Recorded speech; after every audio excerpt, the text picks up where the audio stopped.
Muy buenos días, amigos y amigas de Radio Universidad. Bienvenidos a una emisión más de su programa Invítame a leer. Una emisión En de esta regreso. ocasión, en medio de la pandemia, les saludamos, como siempre, Eugenia Flores Soria, Gerardo Segura y un servidor, Horacio Cárdenas, Hola. para platicar de los libros y cómo los libros nos ayudan a sobrevivir estos aciagos días de encierro.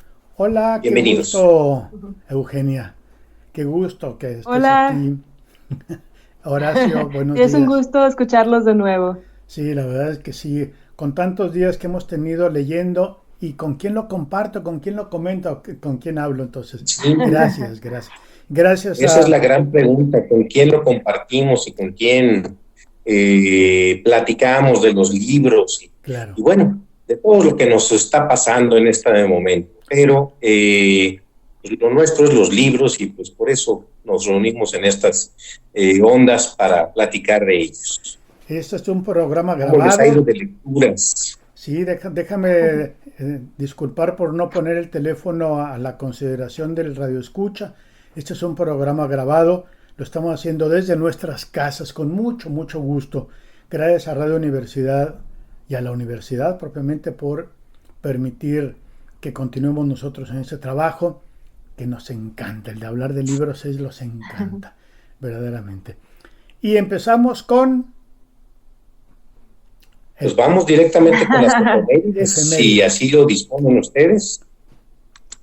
Muy bien. Muy bien. Pues tenemos que el día 4 de mayo de 1938 nació Carlos Monsiváis, escritor, ensayista, periodista, editorialista y coleccionista mexicano, odiado por muchos, adorado por otros tantos. Fue también periodista, de una gran inteligencia y sobre todo con una ironía y un humorismo lo hacía digno de ser buscado en sus colaboraciones. Si no me acuerdo mal, eran semanales, los viernes en la jornada. Todos los días. Ella, famosísima columna de Por mi madre, Bohemios. Claro. Yo la buscaba porque realmente era, pues, está uno en el medio y lee los periódicos, escucha los noticieros, pero hasta que no ves por escrito que alguien detectó cierto error, cierta necedad, cierta torpeza, cierto abuso de algún funcionario, y pues no lo capta, no lo interiorizas como debe ser. Y Carlos Monsiváis, siguiendo la línea, voy a decir nada más en el tiempo, de Ni Quito ni Pongo, sí, se especializaba en eso, en encontrarle sus fallitas a los señores funcionarios y señores políticos y les daba una arrastrada de miedo. Además de que era fue y creo que sigue siendo uno de los ensayistas más lúcidos que hemos tenido, ¿no? Con la capacidad para poder separar lo aparente, lo superficial y encontrar esa cuestión como nodal de cualquier tema y traerlo a la mesa, ¿no? Sí, en cuanto a ensayista, sí. Y también como cronista, era una verdadera eminencia para, pues lo mismo, seleccionar los distintos elementos. Tiene una situación, una realidad concreta que está el reportero o el cronista cronicando y exponerla de tal manera que gana uno una cantidad enorme de visión, no voy a decir de sabiduría, que sería mucha pretensión, pero sí de visión. Claro. Yo muchos años tuve pegadito aquí en la oficina una frase con la que empieza su libro, que precisamente se dedica a la crónica, la crónica en México. Perdón, otra vez, ¿cómo se llama el libro, sí, Horacio? Antología de la crónica en México. Ok. ¿Es el de ustedes les consta? Es una recopilación de crónicas excelentes. De hecho, pues la usamos como referencia para aquel libro que se preparó entre tú, Gerardo, el doctor Federico Müller y un servidor sobre la la vida del carbón, de los carboneros, porque una de las mejores crónicas Sí, que se hizo viene compilada en ese libro. sí, sí, sí. Bueno, la frase que yo les comentaba es que pues llegan los aztecas después de una larguísima travesía, Sí, se encuentran la águila y la serpiente que está siendo devorada y están subidos en un nopal, y abajo estaban los reporteros, los cronistas y los fotógrafos listos para ponerlo todo por escrito y poder mandarlo a sus medios para que quedara perfectamente claro cómo había ocurrido aquello. claro. A ustedes les consta, se llama ese libro, lo publica ERA, creo recordar, Sí. ERAS, y que es dificilísimo encontrarlo, realmente dificilísimo. Poder Bueno, encontrarlo. acá entre nos te lo paso, está en Google Books. Digo, no te paso el libro, te paso nada más el título, está en Google Books. Claro, sí, yo finalmente lo puedo encontrar. Y está completo, casi completo, ¿eh? Sí, qué bueno.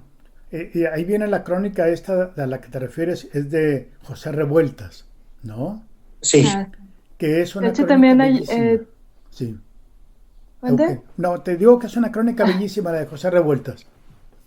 Es que también hay un libro que se llama de crónicas Amor Mío, algo así, que viene también una crónica de revueltas, Sí. de la tigresa, Sí. de una serie de personajes Claro. de la farándula y de la literatura, y que muchas veces al hablarse de Carlos Monsiváis es inevitable referir este talento que tenía para hacer crónicas, no solo de lo literario, de los más altos vuelos, sino también de estos acontecimientos de la cultura popular, y que es importante recordar que para abordar la cultura popular no se puede abordar desde la misma cultura popular, sino que él tiene una visión abierta, analítica, y que nos dice, de hecho en ese mismo libro tiene un ensayo sobre la historia de la prostitución en México, ¿no? Interesantísimo, y cómo a través de esta facilidad que tiene para narrar en sus crónicas los acontecimientos, los personajes, las circunstancias, nos narra al mismo tiempo la historia de nuestra identidad, los símbolos que nos representan, estos rituales de la sociedad que tienen un peso importante en quiénes somos y por qué somos así, ¿no? Eso se me hace muy interesante de él. Sí, fíjate que en algún momento escuché, a propósito de lo que dices de una cosa es la cultura popular y otra cosa es la reflexión sobre la cultura popular, que difícilmente se hace desde el mismo plano. Hay que tener otro plano, tipo Chava Flores, que aparentemente pertenece a la cultura popular, sin embargo, la pudo ver desde otro ángulo. Escuchando esto, por ahí de Carlos Monsiváis, escuché que era un cronista panóptico. ¿Qué carambas quiere decir panóptico? Me fui a consultarlo y es este punto desde el cual se ve todo. Y el ejemplo más claro es las islas de las enfermerías, de los hospitales, son puntos panópticos porque una sola enfermera puede revisar viendo el pasillo A y el pasillo B y el pasillo C, algo así como el eje de los rayos, ¿no?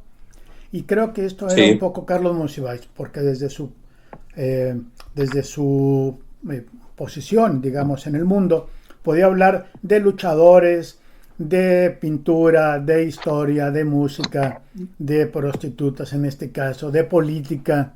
Era un tipo, uno de los ensayistas más lúcidos, creo yo, y lo sigo creyendo. Así es. Y si me permiten dar lectura a un trabajo que publicó Carlos Monsiváis en la revista Letras Libres. Esto fue el 31 de enero del año 2003. El texto se llama Escuchar con los ojos de las muertas y dice: contra delito, exculpación. La misoginia jactanciosa y violenta ha sido el más perdurable de los regímenes feudales. La violencia aísla, deshumaniza, frena el desarrollo civilizatorio, le pone sitio militar a las libertades, mutila física y anímicamente, eleva el temor a las alturas de lo inexpugnable, es en síntesis la distopía perfecta. El peso del patriarcado y las resignaciones aledañas igualan a la violencia ejercida sobre un género con la negación de la democracia, y desde los gobiernos y las leyes y los criterios sociales, no reconocerlo o admitirlo ambiguamente es señal inequívoca de atraso.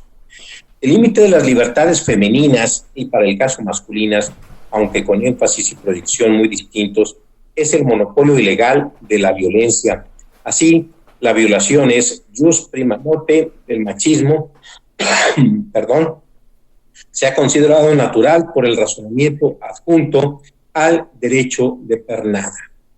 Y por ahí continúa un excelente texto de Carlos Monsiváis sobre un tema que desafortunadamente desde el 2003 a la fecha no ha cambiado mayormente: escuchar con los ojos a las muertas. ¿Cómo se llama que es un guiño al final del poema Desde la Torre, ¿no? De Quevedo. Déjame ver. ¿Se acuerdan que el poema termina diciendo, y escuchando con mis ojos a los muertos? Aquel poema que habla de la conversación que tiene con los libros. Bueno, es un ¿Quién más, mi querido Horacio, cumple años? Bueno, también tenemos como efeméride del día 1 de mayo, Día del Trabajo para algunos y días de descanso para casi todos, Manuel Maples Arce. En Papantla, Veracruz, México, el paisano, y falleció también en el año de 1981. Un distinguido poeta a quien se considera precursor del estridentismo mexicano. Comenzó sus labores literarias colaborando con los periódicos El Dictamen y La Opinión.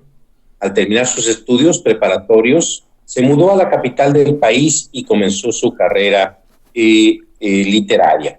Publicó en revistas madrileñas varios de sus poemas que contenían un estilo vanguardista y otros que tendían más precisamente al estridentismo. Si me permiten, voy a dar lectura a un poema que se llama Paroxismo. Por favor. Okay. Camino de otros sueños salimos con la tarde. Una extraña aventura nos deshojó en la dicha de la carne, y el corazón fluctúa entre ella y la desolación del viaje. En la aglomeración de los andenes rompieron de pronto los sollozos. Después, toda la noche, debajo de mis sueños escucho sus lamentos y sus ruegos. El tren es una ráfaga de hierro que azota el panorama y lo conmueve todo. Apruebo su recuerdo hasta el fondo del éxtasis y laten en el pecho los colores lejanos de sus ojos. Hoy pasaremos junto del otoño y estarán amarillas las praderas. Me estremezco por ella, horizontes deshabitados de la ausencia. Mañana estará todo nublado de sus lágrimas y la vida que llega es débil como un soplo. Es un poema, Paroxismo, de Manuel Maples Arce. A mí me gusta mucho Manuel Maples Arce, que en su momento fue considerado como algo horrible, sí. El estridentismo, una corriente antiestética que iba contra pues lo que se conocía como poesía, tuvo muchos atacantes de cómo se atrevían a hacer poemas sobre las lámparas, sobre el ferrocarril, sobre todas estas cosas que en su momento consideraban la modernidad o las cosas tecnológicas, ¿no? Tiene por ahí uno que se llama Flores incandescentes, no sé qué, que está hablando de las luces de la ciudad, etcétera. Y a mí se me hizo un lenguaje muy interesante para ese momento y que sigue siendo poético, o sea, cómo encontrar la lírica en ese mundo que en su tiempo era como tecnológico, robótico, claro. Y que además ellos tenían una serie de revistas junto con Arqueles Vela y todos estos personajes del estridentismo, bastante pues alocadas y visionarias, porque hacían unos diseños como futuristas y que invitaban a dibujantes y a diseñadores que la verdad que compiten con cualquier diseño de revista que ustedes quieran actual, y que lo hacían con tijeras y, o sea, como se hacía antes, y que la verdad son revistas, por ahí las tengo escaneadas en PDF, que gozan de mucha, contrario a lo que se pensaría, que esto tecnológico y robótico envejecería pronto. La verdad es que las revistas tienen mucha vigencia, ¿no? Claro. Y este manifiesto estridentista que hace Manuel Maples Arce, pues también es un elemento bastante curioso de su tiempo, muy vanguardista esto de pronunciarse. Sí, indudablemente que sí. Sobre todo, bueno, pues es lo que estás viendo y es una manera de reinterpretarlo estéticamente, ¿no? Si te está cayendo encima la tecnología, ahora sí que tú recordabas Gerardo a Chava Flores hace poquito, aquella canción que tiene sobre el metro, claro. De que la introducción dice, ¿a poco cuando se subieron al metro no pensaron esto de perdida de dar toques? Y ya de por ahí se sigue de que no dejan entrar con costales de carbón, ni con guapelotes, ni que no fume, pues si yo ni fumo, etcétera. Es una reinterpretación. Sí, la gente cuando entró a ese tren recién construido, flamante, y todo lo que tenía el metro en aquellos años, pues ante todo es el desconocimiento. Claro. Era una cosa enorme, subterránea, veías nada más el túnel hacia un lado y el túnel hacia el otro lado, y de repente sentías el golpe de aire, y bueno, esa es la parte tecnológica, ¿verdad? Y reinterpretarlo estéticamente, pues tiene un valor completamente diferente, que nos permite además interiorizarlo adecuadamente. Si quisiéramos entrar a Manuel López Arce, ¿por dónde empezaríamos? ¿Un libro, un título, una selección de poemas? Pues a mí me gusta, no me acuerdo ahorita cómo se llama el libro de poesía, ahí lo tengo. Sí. Yo creo que por sus poemas, en internet incluso pueden leer algunos poemas sueltos con mucha facilidad y es muy sencillo entender o al menos admirar o darnos cuenta del trabajo que hacían. Claro. O sea, es muy marcado su lenguaje, sus intenciones. Y pues sí, de hecho, creo que en la Cineteca, uno de estos archivos de audio y de video de la UNAM, por ahí hay audios, creo que hay un audio de él, grabaciones de sus textos y todo, y es algo extraño, ¿no? Que en esa época exista algo así. Pero pues sí, yo pienso que por la poesía, también están en internet las portadas de estas revistas que les digo, yo creo que de los estudiantistas de los que yo he leído ¿cómo se llamaba? Liszt, el otro. Liszt Arzubide. Sí, es Liszt, Arzubide, ¿no? Arqueles Vela, que por ahí hicieron colaboraciones, si no me está fallando la memoria, también con Eli Campobello y otros escritores de la época que andaban ahí explorando con la literatura. Yo creo que la poesía es una buena forma de entrar, algún poema. Estamos hablando de los años 30, ¿no? 30, 40, los años 30 y 50, ¿no? Más o menos. Claro. Si gustan, tengo otro poema de Maples Arce, si gustan lo leemos. Se llama Saudade. Estoy solo en el último tramo de la ausencia y el dolor hace horizonte en mi demencia. Allá lejos el panorama maldito. Yo abandoné la confederación sonora de su carne, sobre todo su voz, hecha a pedazos entre los tubos de la música. En el jardín interdicto, azoro unánime, el auditorio congelado de la luz. Su recuerdo es solo una resonancia entre la arquitectura del insomnio. Dios mío, tengo las manos llenas de sangre, y los aviones, pájaros de estos climas estéticos, no escribirán su nombre en el agua del cielo. Podríamos leerlo otras 15 veces para ver qué exactamente entendemos y de qué está hablando exactamente. Y como las imágenes, ¿no? Que usa para hablar de su nostalgia. Eso es muy de su tiempo. Y es curioso porque aquí hay un contrapunto con los contemporáneos, ¿no? Ellos están como más o menos en la misma época, pero están al margen, ¿no? Ellos están haciendo algo completamente... que bueno, también los contemporáneos hicieron sus ondas locas de vanguardia, como las obras de teatro raras, que en su época era imposible que el público mexicano pues nunca había llegado a algo así, y ellos lo inauguran. Y por otro lado estos estridentistas que eran provocativos, también hacían la vanguardia a su manera, y que, bueno, pues casi siempre hablamos en esta época de México que los contemporáneos y todo, y los estridentistas quedan a veces un poco relegados, pero claro. al menos en algunas versiones, yo cuando los descubrí me llamaron mucho la atención, y especialmente Maple Sarces, y creo que no fue un poeta entendido en su tiempo, pero que sí tiene una madera de poeta bastante bien hecha. Y es que los contemporáneos todavía hicieron una especie de concesión, no voy a decir que concesión, pero tienen una buena parte de su producción muy entendible, digamos. Quiero contrastar con que los estridentistas no lo hicieron. Ellos solamente escribían lo que les nacía con independencia de si se entendía o no. Lo que no ocurre con los contemporáneos. ¿Cómo se llama? Salvador Novo. Acabo de leer un poema de Salvador Novo hoy en la mañana y se llama Amor extraño, perfectamente comprensible. En este momento se le puede enviar a una persona y la persona lo entiende, digo, como si nada.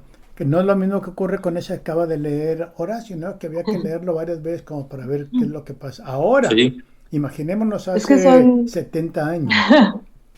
Son intenciones muy diferentes. Por ejemplo, los contemporáneos aspiraban a una alta cultura, a una literatura de altos vuelos, una literatura con buen gusto, con cultura, etcétera, y los estridentistas en su momento no era así, o sea, aspiraban a una literatura experimental, una literatura que hablara de estos, por eso es el estridentismo, o sea, esto que consideraban como feo, poco poético, o sea, convertirlo, hacer el experimento de convertirlo en literatura, a ver qué pasaba.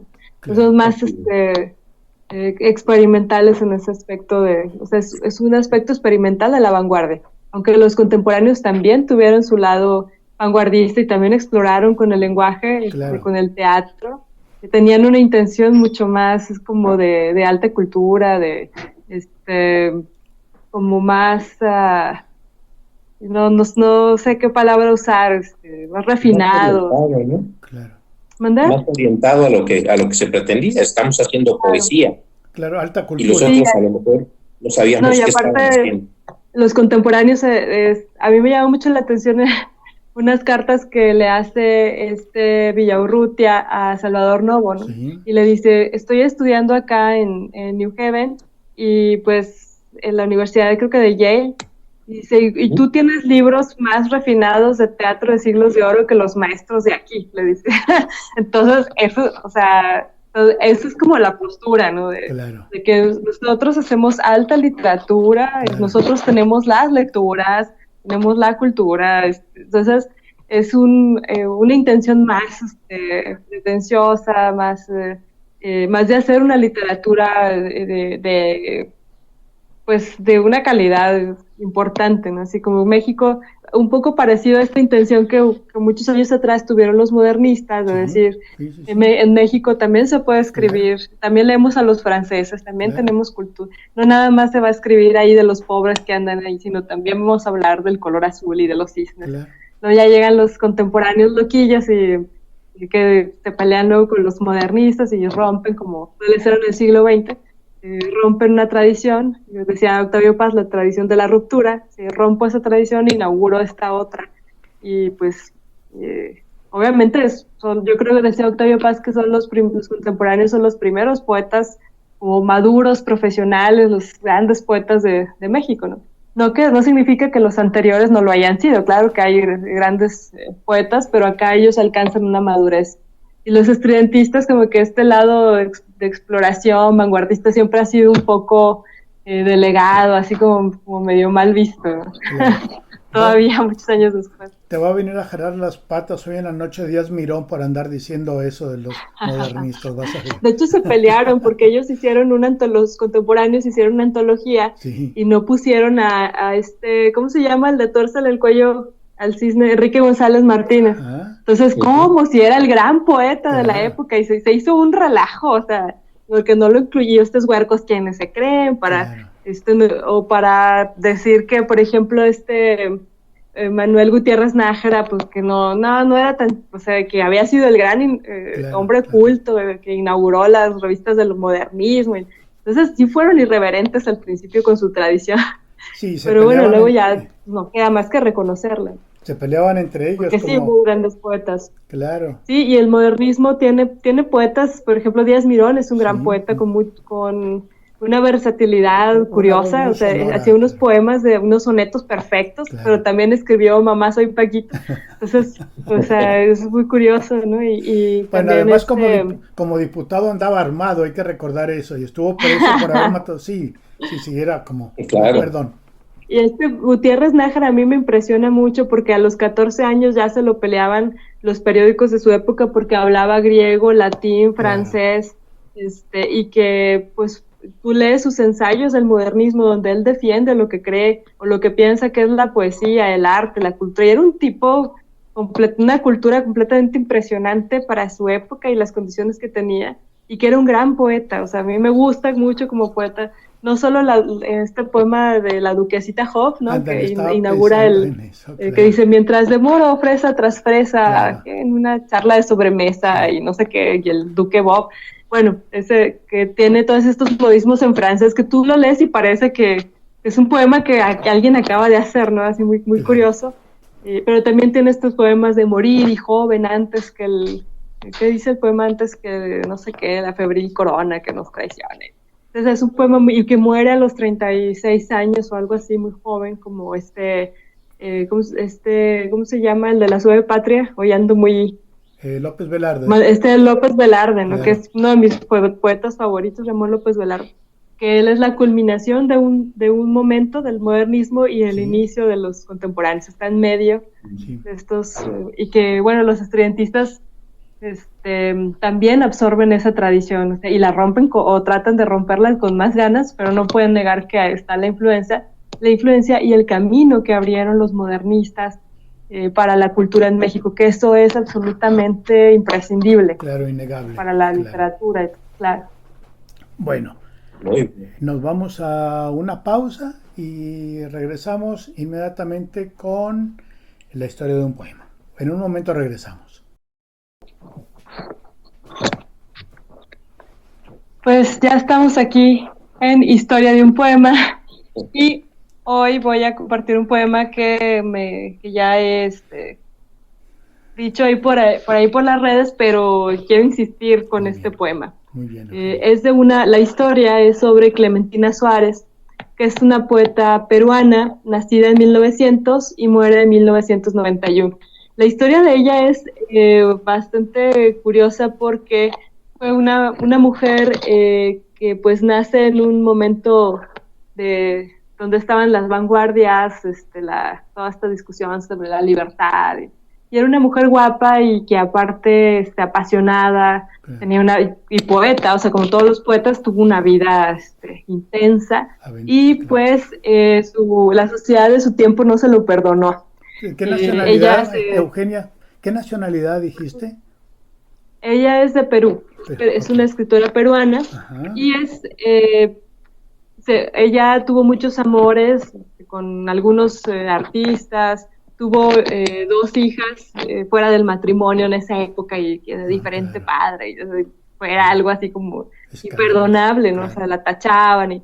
Entonces, a ella le costó mucho trabajo llegar al círculo literario, o sea, integrarse, sí, porque obviamente todos... Sí, pues es que es la novia de no sé quién, o seguramente nada más anda ahí. Entonces, les costaba mucho trabajo entender que, de hecho, bueno, se casó 2 veces, primero con el poeta Guillermo Bustillo y luego con el pintor José María Vides, o sea, siempre estuvo ahí en el mundo de la cultura, y pues fue bastante polémica y todo, pero entre las cosas importantes que hizo fue la autora de un libro que se llamó Corazón Sangrante, ¿sí? Que es el primer libro de poesía publicado por una mujer en Perú. Aquí esta Selena Millares, que es la que hace la antología, nos explica que Perú es un país que ha tenido pues muchos altibajos políticos, claro, económicos, entonces eso ha impactado en la historia de la cultura, de la literatura, Entonces, todo eso obviamente hace que, y curiosamente tiene unos poetas muy buenos Perú, o sea, es un país con una riqueza poética muy padre. Y bueno, Clementina Suárez en 1970 obtiene el Premio Nacional Ramón Rosa y es miembro de la Academia Hondureña de la Lengua. O sea, al final resulta que sí le fue más o menos bien, pero o sea, siempre tuvo ese señalamiento y ese ruido. Y tiene un poema que voy a leer nada más un fragmento, porque es un poema muy largo, que se llama Rebeldía. A mí me impresionó mucho, porque resume como su postura ante todo este relajo y situación, ¿no? Imagínense el carácter de una mujer que en medio de ese ambiente tan hostil, de inestabilidades políticas y todo, es la primera en atreverse a publicar un libro de poesía y decir, soy mujer, también escribo poesía y no me importa todo lo que me digan y todo. Entonces, bueno, se llama Rebeldía. Dice, no he venido al mundo para llorar. No es con lágrimas que se obtiene la alta dimensión del hombre. No es a que me maltraten ni a que me humillen. No me arredra la lucha por más encarnizada que ella sea. Afianzada tengo el alma a un rojo encendido de fuerza que puede maldecir pero jamás humillarse. No importa que pretendan negar la luz de mi destino, que rompan despiadadamente el encaje del sueño, que destruyan el azogue de mi espejo, que me sumerjan en la noche sin adioses, que con saña me nieguen el pan, la sal y el agua. No esperen que por ello me doble dócilmente. Aunque la carne sea siempre la carne, mis entrañas ya casi son de acero. Mas los que así pretendan, que por mí no teman, que haría falta para ello desconocer que yo aprendí a cantar con las palabras justas, y que he encontrado la verdad en la médula de mis huesos, y que por eso marcho a espaldas de la aurora, como si ella misma naciera en mi costado. ¿Ignoran acaso en el recinto de mi pecho he dejado entrar el universo, y que tengo como cumplido deber gozoso amar la justicia, la lucha, la esperanza, y afianzarme a ellas con mi corazón, mi canto y la vida misma? Y que por ello, en todo tiempo para mi sueño es la primavera, tierra donde florece y adelanta para mí su simiente milagrosa, sin negarme jamás a sangrar, hasta dejar como caños vacíos las venas, dislocarme de espanto en horas tormentosas, como rodar como animal herido, saborear mi saliva como si fuera una fruta, tocar sonámbula mi propio esqueleto, acariciarme yo misma a fuerza de sentirme tan desgraciada. Pero eso no será nunca estar vencida ni naufragada en ningún planeta. ¿Será acaso como estar momentáneamente cansada de un largo viaje para empezar el nuevo día con más violencia? Pues hay que saber que cuando el pecho casi estalla, el dolor es su única defensa. Además, qué triste sería ser invencible únicamente por el miedo a sufrir. Nos dice Clementina Suárez, ¿no? Y el poema continúa. Entonces es una probadita de su intensidad y su signo poético. Me gustó bastante. ¿Y por qué no lo continúas un poquito más, Eugenia? Sí, bueno, ahí va. Sí. Dice, mi pecho abierto a los cuatro costados se viste, se desviste, anda y desanda los caminos, y jamás se protege del desamparo. Él sabe que sería risible disfrazarse con máscaras, que solo hay una segura forma de ganar el combate y es entrar en él con el cuerpo descubierto, pero con plena decisión de pelear hasta ganar o perder. Que vivir es seguir viviendo, buscarse minuto a minuto hasta encontrar la voz servidora que nos permita dar el mensaje de lo verdaderamente eterno. Yo sé que atrás se quedará mi rostro, pero que mi voz estará siempre en el alba, que no hay tumba para la férvida palabra, y mucho menos para el canto que va de boca en boca, que este es un frágil milagro de inescrutables designios, una belleza que se acrecienta cada primavera y una eternidad que se levanta del mismo cadáver para no morir nunca. ¡Qué barbaridad! ¡Qué potencia de voz, ¿eh? Verdaderamente, qué potencia. Muy bueno. Claro. Y creo que en consonancia con lo que nos dijiste antes, una rebeldía, pero es una rebeldía, pues cuando empezaste a hablar de ella pensé que estábamos allá hablando de los años 30, 40 más o menos, pero es relativamente reciente. Digo, hablar de los años 70 es relativamente reciente, ¿no? Sí. En los años 70 ganó el premio, pero ella nació en 1900. Entonces, probablemente, sí, en los años 30, desde los años, entre los años 20 y los años 40, le tocó a ella emprender toda esta lucha. Déjame ver si viene aquí el año en el que publica ese libro de Corazón Sangrante, que es el primer libro, en 1930. Cuando tenía mi edad, sí, claro. andaba luchando, ¿no? A los 30 años, bueno, yo creo que ya tenía desde más tiempo tratando de publicar sus poemas, pero era muy difícil porque pues todo en contra, nadie se tomaba en serio, etcétera, y se alza, y la verdad es que es una poeta que no solo rompe ese esquema, o sea, es decir, no quedó en la historia nada más por hacer eso, sino que sí es una buena poeta, o sea, sí dice algo, sí tiene oficio, sí tiene lecturas, todo eso se nota en un poema. Cuando leemos un poema, yo inmediatamente puedo saber si es un buen poema o no. La poesía no te permite, tú puedes hacer un cuento aburrido y feo y todo, pero que tenga todos los elementos de un cuento, y puede ser un mal cuento. Claro. Pero en la poesía, si tú haces un mal poema, no es un poema, o sea, no, es un texto. Bueno, eso pienso yo. Claro, sí, entonces es muy obvio cuando ves un texto que fracasa por todos lados, que se ve que no le falta lecturas, que le falta decir algo, que le falta pasión, que le falta oficio, que le falta... Yo he visto poemas buenos que digo, déjenme, se los edito, déjenme le recorto, ahí yo de metiche. Claro. Y córtenle eso. Pero en los poemas de ella se ve que están enteros, que tiene oficio, que sabe lo que hace, que los trabajaba, que tenía las lecturas, que sabía, y aparte es un lenguaje pues moderno para su tiempo, también ya está innovando en el lenguaje. Son muchos elementos que tiene en un discurso aparentemente sencillo, ¿no? Que, como decía Gabriel Said, de este grupo de poesía de los que se les entiende. Claro. Entendemos perfectamente que nos esté diciendo sin caer en la obviedad, en lo fácil. Eso se me hace interesante de ello. Son las características que tú encuentras para saber que es un poema. Me llama la atención que digas, de inmediato te das cuenta que es un poema, y no existen los malos poemas, simplemente o es un poema o no es nada, es un texto ahí. Así eso pienso yo. O eso, a veces agarro un libro, yo misma digo, no, esto que escribí no es un esto es un texto, esto no llega a poema, o sea, la poesía te exhibe, o sea, no puedes engañarla, o sea, a lo mejor en la narrativa pues te da tus descansos, sus respiros, sí, mucho. Pero en la poesía no, o sea, se nota inmediatamente que ahí no hay nada. ¿Qué características, qué requisitos tú le pides a un poema desde tu punto de vista, Eugenia? O sea, aquí está un texto, un mal texto. Digo un mal poema y por lo tanto no es poema. ¿Qué es lo que le echas, le extrañas? No tiene, qué sé yo, no tiene ritmo, no tiene resonancia.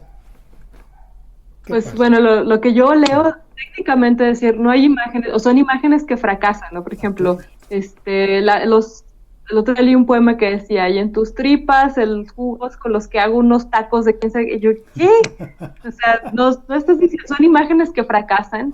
Hay un meme que dice, dicen que soy malo en imágenes, haciendo imágenes, que nadie le entiende mis metáforas, estoy triste como un coco, ¿no? Claro. Entonces, sí, dices, aquí técnicamente fallan las imágenes, o no me llegan a pensar, no me hacen pensar lo que me tienen que hacer pensar, no tiene ritmo, o sea, eso es muy importante, que en este poema no hay conciencia del ritmo, del sonido, no tiene espíritu, no está diciendo nada, o está balbuceando. Hay veces que manejamos muy bien las palabras y el ritmo y tenemos mucho lenguaje, pero no estamos diciendo nada, o sea, se está barroqueando, y bueno, eso es lo que yo me fijo, y obviamente que diga algo, o sea, que haya una intención, que haya un trabajo de oficio, que tenga lecturas, que el texto no esté en un lenguaje denotados, en un lenguaje explícito. Son muchos elementos para que sea. A mí sí me han dicho cuando selecciono en la revista donde estoy en El Grito, ¿por qué este poema no? Yo digo, bueno, que aquí fracasan estas imágenes, aquí no tiene, el ritmo se corta muy feo, es cacofónico, un poema no puede, a menos de que sea la intención, ¿verdad? Hay poemas con la intención de sonar. pero por inocentada, o sea, por eso es tan difícil hacer. Y es curioso, yo veo cómo todo el mundo tiene el libro de poemas, pero si lo abres, es decir, vamos a ver si, y también se nota cuando alguien tiene lecturas que dices, bueno, a lo mejor no es un poema así como que, ay, estrujante, pero se ve que esta persona tiene lecturas, tiene oficio, está intentando algo, que yo lo digo en los talleres o con mis alumnos, que me dicen, ay, es que no me salió el poema, le digo, pero mira, aquí se notan todas tus intenciones, se nota que estás leyendo, se nota que estás tratando de hacer las imágenes, hay que seguirlo intentando. Yo por eso escribo tan poquito, porque soy muy exigente, y yo sé que, por ejemplo, en mi libro, que son poquitos poemas muy cortitos, muchos son textos, ¿no? Y me frustra, pero pues no soy Carlos Pellicer para que todo lo que escriba sea poesía, ni soy Neruda, decía Octavio Paz que Carlos Pellicer, incluso en sus poemas menos afortunados, es un gran poeta, o sea, y pues sí, hay gente así, ¿verdad? Y que no solo es obviamente hay que tener talento, pero el talento hay que cultivarlo, o sea, hay gente que se cultiva mucho y no tiene talento, y pues le salen textos cultivados, que les falta la chispa del talento. Claro. Hay otros que son puro talento, pero no leen, no trabajan, no corrigen, y pues ahí están los poemas con pues con todas sus cosas, ¿no? Entonces es muy, muy difícil. Como una perla cultivada y una perla natural, ni más ni menos. Sí, como un diamante en bruto, ahí está, y tú les dices, es que mire, y hay gente que, es que la poesía no se corrige. Claro. Y yo, ¿no has leído a Lope de Vega entonces? ¿No has leído Los siglos de oro? Decía Lope de Vega, ríete de poeta que no borra. Claro. ¿No? O sea, decía, lo importante se escribe con esta parte del borrador, no con esta parte del lápiz, no con la punta. Claro. Entonces, ese oficio. Y en una época como ahora que todo queremos rápido, que todo queremos acá ya, que ya quiero mi libro publicado. He tenido varias oportunidades de publicar libro de poesía y digo no, porque todavía no está, yo no voy a publicar un libro que le falte mucho trabajo. Así. Obviamente hay que liberarlo en algún momento, pero no publicar por publicar. Claro. Como ahora, que es una oportunidad, déjame publicar. Pues ahí van a estar tus poemas verrugosos, ¿no? Qué oso, y a mí me da mucha angustia publicar poesía, porque digo, ay, si me queda un poema feo y va a quedar, y qué horror, y ahí es mi neurosis, Claro.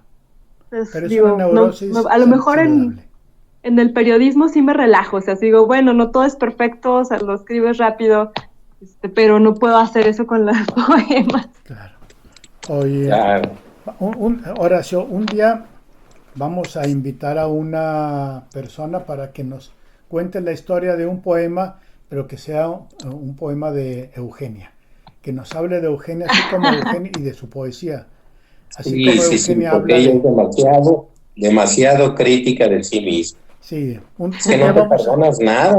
Claro, vamos a invitar a alguien. A ver, platícanos la historia de un poema de Eugenia para que esta lectora nos hable de ti. Yo creo que sería un muy buen ejercicio.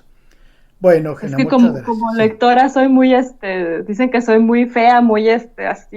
Puntillosa, claro. Tampoco voy a ser así no voy a ser laxa con lo que yo hago si soy, estricta con todo lo que leo, ¿no? Claro. Con los demás. Muy bien. Hay una frase de Carlos Saura que dice, de Alejandro Saura, perdón, decía, más vale publicar poco que arrepentirse mucho. Sí.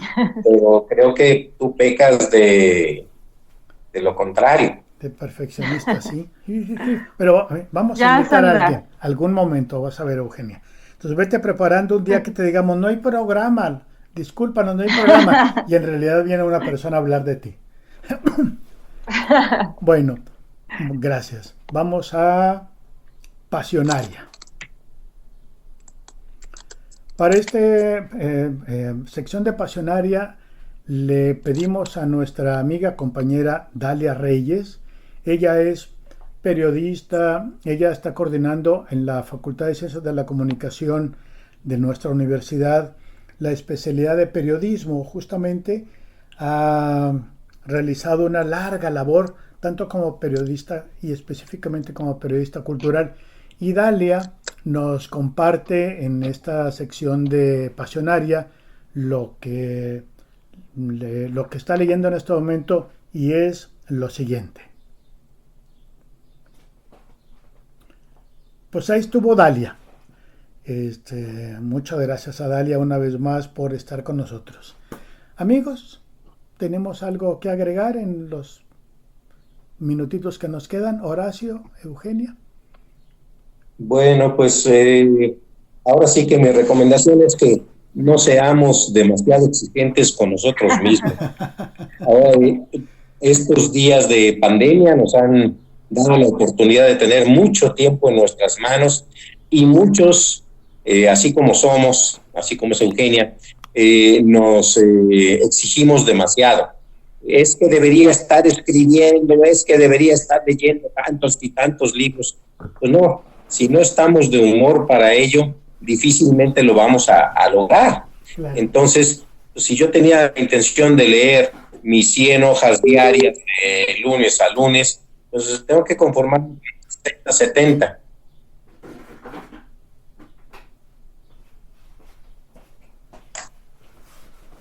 ¿Sí? Ay. ¿Me escuchan?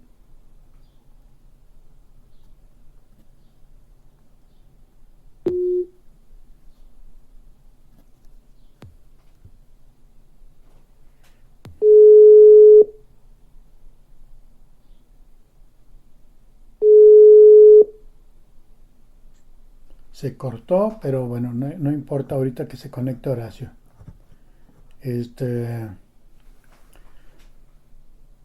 Eugenia, ¿tú eres exigente contigo en estos días de cuarentena? ¿Vende? ¿Tú eres exigente contigo, Sí, así como perdón. Horacio nos estaba compartiendo de las 100 páginas diarias? Ok. No, yo en cuarentena no he podido, o sea, he batallado mucho para concentrarme, entonces con que saque lo de mi trabajo, lo de las clases, como, o sea, pues lo tengo que resolver porque pues sigo ahí. Claro, Ya lo demás, no me estoy presionando, hago lo que puedo pues es un estrés menos, ¿no? Porque sí, no traigo el mismo ritmo, sí batallo mucho para concentrarme igual, claro. pero ya nos iremos acoplando a las circunstancias y regresando poco a poco a veces es importante los respiros también. Sí, cómo no. Bueno, pues Muy bien. muchas gracias, Eugenia. Gracias, Horacio. Y ya estamos de regreso. Ahora sí no hay quien nos pare. Ya estamos de regreso otra vez. En este cambio de horario vamos a estar 9 de la mañana, pero la idea es que podamos seguir reunidos aquí en Invítame a leer a través de Radio Universidad de la Autónoma de Coahuila. Horacio, Eugenia, muchas gracias. Muchas Gracias, gracias. hasta la próxima. Bye bye. Gracias. Bye. Bye.